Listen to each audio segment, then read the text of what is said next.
In this video, we're going to show you how to replace an accessory belt tensioner on your Chevy 2500. This is going to be located on the front bottom of the motor, and this will be the 8-liter variation. Let's get started.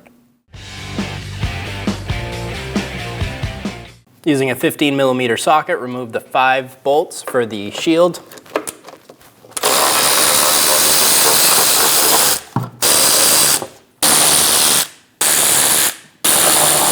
And remove the shield. Using a 3/8 ratchet with a small extension, we are going to take the tension off our tensioner.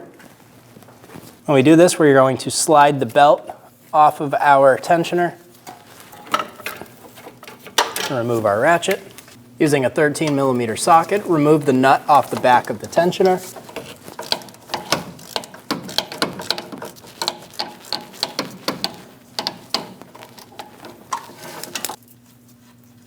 Remove the nut. Using a hammer with a pry bar, we're going to loosen our tensioner.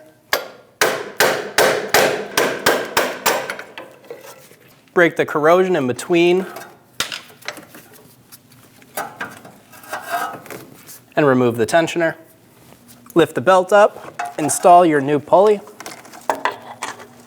Line up those pins. Get the nut started on the back side. Snug the nut down. Torque the nut to 22 foot-pounds. If you can't get a torque wrench on it, do the best you can. Reach up with your ratchet. We're going to pull the tension off of that tensioner.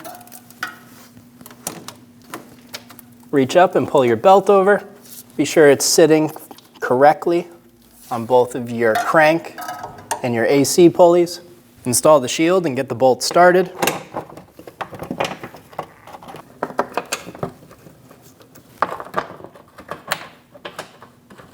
Snug down all of the shield bolts.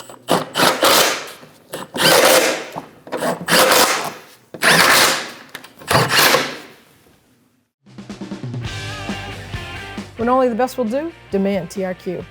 The only company that lets you view before you do. TRQ is committed to offering the highest quality aftermarket auto parts that are engineered for peace of mind. Thanks for using and viewing with TRQ.